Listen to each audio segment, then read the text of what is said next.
માંડવીના દરિયામાં જોરદાર કરંટ જોવા મળી રહ્યો છે અને તેજ પવન દરિયાકાંઠે ફૂંકાઈ રહ્યો છે કેમ કે અત્યારે ડીપ ડિપ્રેશન કચ્છમાં છે અને 6 કલાક પછી વાવાઝોડામાં પરિવર્તિત થશે.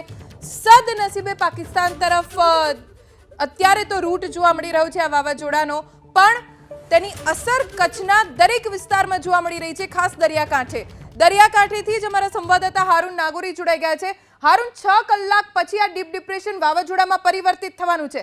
અત્યારે દરિયાકાંઠે શું સ્થિતિ છે? જે રીતે વાવાઝોડાને પગલે તંત્ર એલર્ટ છે, દરિયાની અંદર કરંટ જોવા મળ્યું છે. આપ જોઈ શકો કઈ રીતે ભારે કરંટ જોવા મળ્યું છે. દરિયાના જે મોજા છે તે ઉછળી રહ્યા છે, તેના પણ દ્રશ્યો છે. દૂર દૂર સુધી અહીંયા પવન ફૂંકાઈ રહ્યો છે. અહીંયા ઉભું રહેવું પણ મુશ્કેલ બન્યું છે, કારણ કે જે રીતે ભારે પવન ફૂંકાઈ રહ્યો છે અહીંયા ઉભું રહે તેની પરિસ્થિતિ નથી, કારણ કે લગાતાર પવન ફૂંકાઈ રહ્યો છે. આપ સમજી શકો છો કે આ દરિયા કિનારો છે ને, દરિયા કિનારાના જે દરિયાઓ છે તે હાલ તેના મોજા એ રીતે અહીંયા આવી રહી છે. આ દ્રશ્યો છે દરિયાના કે જ્યાં હાલ મોજા ઉછળી રહ્યા છે. ભારે કરંટ જોવા મળ્યું છે દરિયાની અંદર.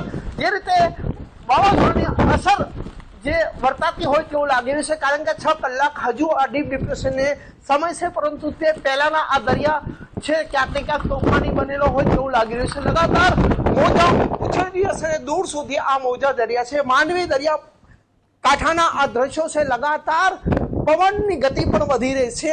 તંત્રએ આ વિસ્તારમાં આવવા માટે એલર્ટ કરવામાં આવે છે. કોઈ પણ વ્યક્તિને પ્રવેશ દેવામાં નથી આવતા, પરંતુ જે રીતે લગાતાર દરિયાના મોજા પણ ઉછળી રહ્યા છે. જી હારૂન, આભાર જાણકારી આપવા માટે. તો હાલ દરિયાકાંઠે ખૂબ ઊંચા મોજા ઉછળી રહ્યા છે અને હમણાં જ અમારા સંવાદદાતા હારૂન નાગોરીએ જે દ્રશ્યો બતાવ્યા, ઊંચા મોજા દરિયામાં જોવા મળી રહ્યા છે અને પવનની ગતિ ધીમે ધીમે તેજ બનતી જોવા મળી રહી